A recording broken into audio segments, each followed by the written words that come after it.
para alumni, putra-putri yang saya hormati, alhamdulillah wa syukurillah, sedaya puji pangalunggono hanya milik Allah semata. Shalawat salam kagem junjungan kita, kasih kita Nabi Agung Muhammad sallallahu alaihi wasallam garwa putra sahabat dan muga lumeber marang kita kabeh, Allahumma amin.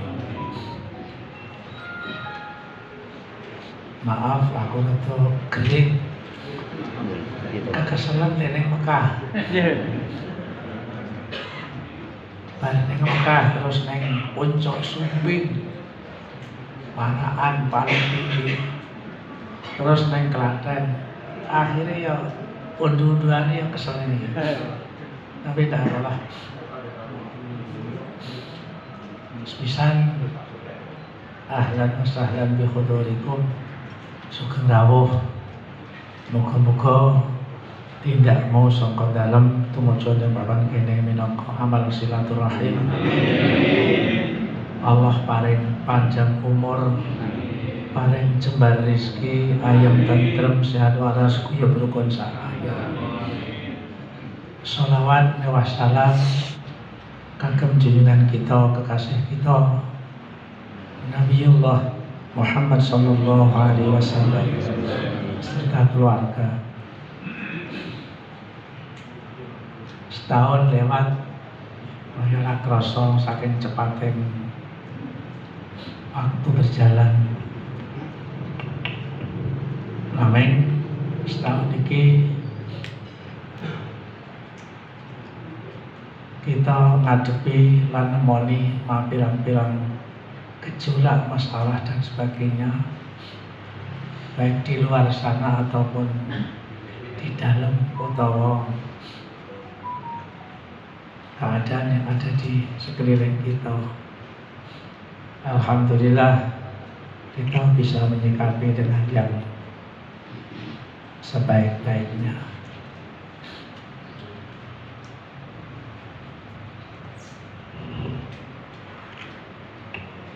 Kanggo mengeti oleh al-mahfurah al-marhum Mbah Kiai Haji Asyari Marzuki,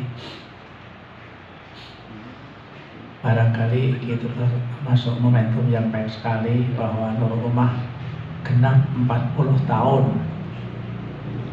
usia yang sudah cukup matang, dewasa,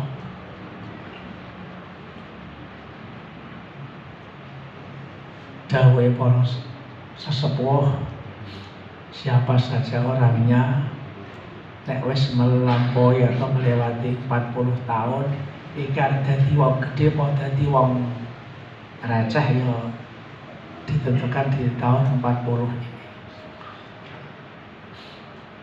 Pondok pesantren kita seperti yang kita ketahui sudah cukup banyak kemajuan, tapi banyak juga yang harus kita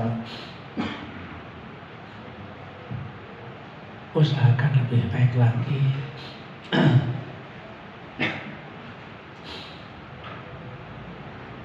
Ini masalah figur Pak Kiai Asyari yang tidak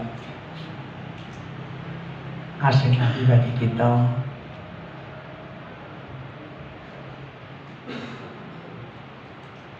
Setiap tahun pasti saya aturke marang seluruh santri bahwa selama saya bergaul dengan beliau sampai beliau berpulang ke rahmatullah, saya belum pernah, bukan saya mengkultuskan Pak Hari, saya belum pernah seseorang yang foto buku, ahli mutolaah, setiap saat mesti tangannya memegang kitab. Karena dengan mutolaah tansah melihat kitab hasil karya para ulama akan terbina pada dirinya. Kalau manasaan pengetahuan sekaligus menanamkan pribadi yang sungguh tangguh. Nah, dalam hal ini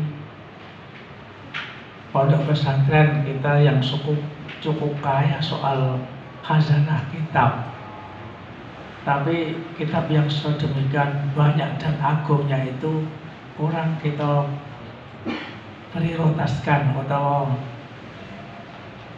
dioptimalisasikan. Kepiye carane iso menggali kitab ora cukup tek neng HP. Kalau kita ngaji atau ya akan nulis makalah kan cukup juz ini, halaman ini, terus tinggal mencet sudah keluar. Itu sudah bagus, memang sudah masanya. Tapi untuk lebih manfaat, lebih menjiwai, lebih kita akan berbobot kalau kita langsung membaca kitab yang ada di pondok pesantren tercinta kita. Dioptimalkanlah kebicaraan.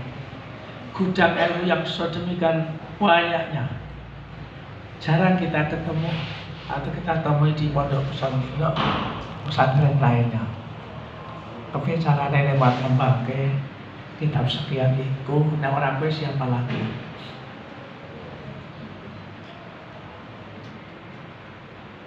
Kita tahu hanya sepenggal kecil saja dari gudang ilmu yang sedemikian banyaknya.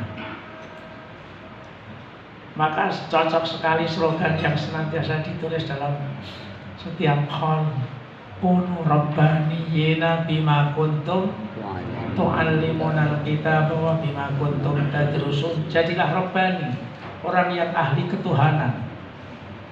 Dan dia pendeta Islam, rahib Islam, dengan dua cara.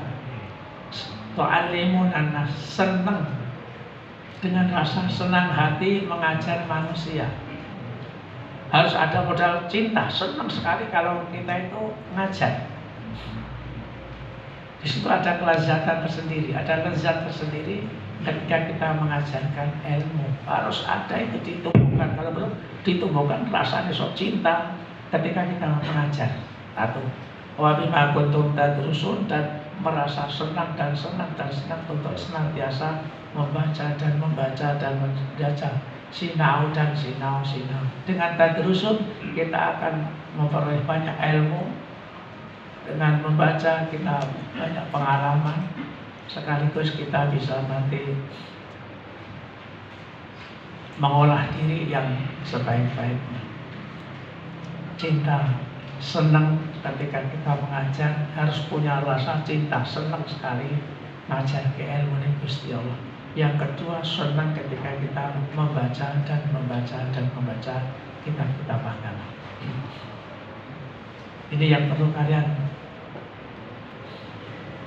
masukkan dalam kalbu kalian, di mana kita senantiasa mengajar kebaikan kepada masyarakat dan senantiasa kita senang untuk menambah ilmu dengan membaca hasil karya para ulama, baik luar negeri ataupun dalam negeri.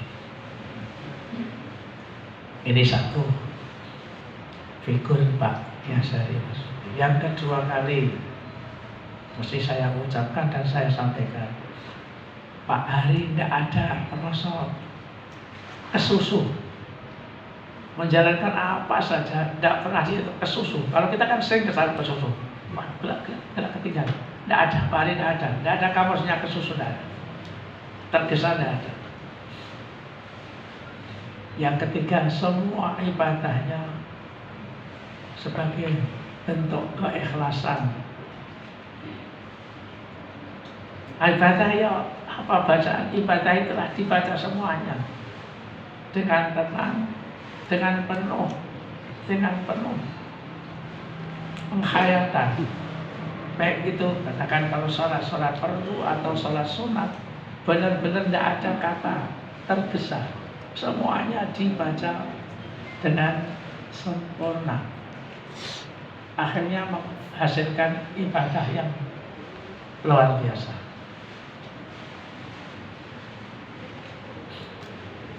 Yang keempat, barangkali entengan atau apa bahasa Indonesia, pokoknya entengan. Entengan. Di mana saja kalau dia diberitahu atau diaturi suruh doa takziah dimanapun, kalau masih bisa ditempuh dengan mobil atau sepeda motor, pasti dia datang. Pasti dia datang. Disiplin pengajian banyak di Gunung Kidul, di Giriloyo, pada malam apa itu sangat konsisten Pak Ari. Meskipun yang datang itu 2 orang, tidak libur loh. Nah aku ini kira-kira kalau sing teko 10 prai wae, kaya kurang pinter aku. Tapi apa ini tidak, 2 orang 1 pun mesti diajar. Ini yang sulit sekali ditiru, sulit sekali. Padahal disitulah letak keramat beliau. Letak keramat beliau begitu. Bukan keramat-keramat yang sering kita saat ke DPD itu tekan kono. Kayak keramatnya Basit.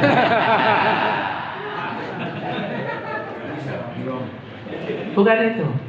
Keramatnya yo dalam istiqomahnya itu luar biasa. Luar biasa.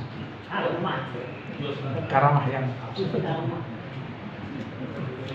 lain dengan yang ngapatan lain dengan Pak Asdari, Pak Habib, Pak Marzuki lain, kewaliannya memang lagunya lain, bentuknya lain. Tapi Pak Asdari sungguh luar biasa soal keramat yang bersifat syar'i ataupun yang hakiki dia miliki. Sebulan yang lalu saya ngaji di tempat Klaten ke utara, Boyolali. Di sana ada pondok gede, hallnya Mbah Harisudin. Yang ngatur saya juga kiainya itu. Kenapa aku diaturi kok perlu jenengku kapok teman saya itu. Terus setelah sampai sana ada pondok pesantren 3 kakak beradik. Setelah selesai, kiainya itu bilang sama saya sangat takjub meskipun belum pernah bertemu dengan kealiman Pak Kiai Haji Asyari. Belum pernah, tapi sudah mengagumi beliau. Saya ngagumi, pancen yo pinter tenan aku. Pancen yo pinter. Kuwi kakakne apa meneh adine.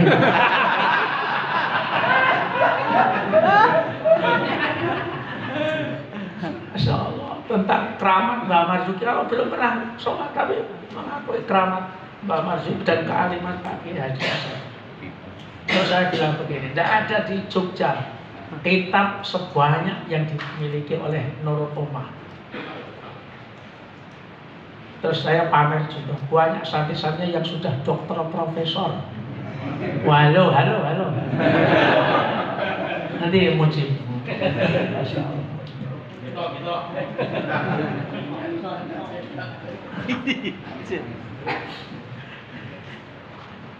Ini Pak Hari. Memang sulit ditemui untuk zaman sekarang. Orang putu buku sangat konsisten, sangat istiqomah. Bisa dibilang tidak pernah marah, tidak ada kata kesusu. Luar biasa, tidak ada kata tergesa itu tidak ada. Ini yang harus kita teladani, dan barangkali inilah keramat inilah yang bisa tercermin sekarang betapa alumni kebersatuan alumni seperti Nurul Ummah barangkali tidak ada. Inilah yang kita miliki, kebersamaan para alumni, kerasa dan PI Pondok Pesantren Nurul Ummah. Ya bisa saya angkat jempol benar-benar bagus sekali, dan ini harus kita teruskan, tidak lepas ini dari keramat beliau almarhum almarhumah Pak Kiai Haji Asyari. Barangkali itu yang bisa saya sampaikan.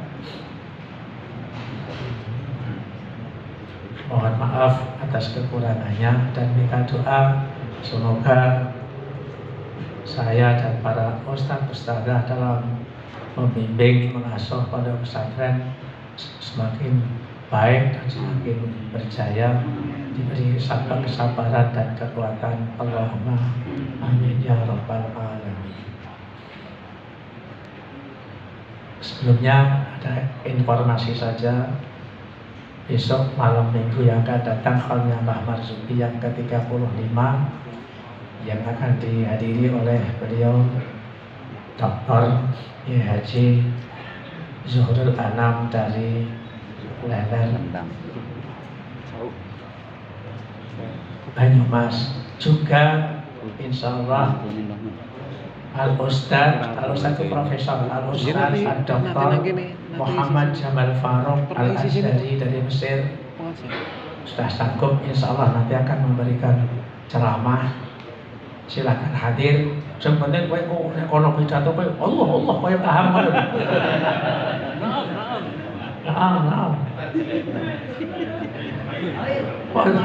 Cukup sekian, mohon maaf kurang saya. Assalamualaikum warahmatullahi wabarakatuh. Waalaikumsalam warahmatullahi wabarakatuh.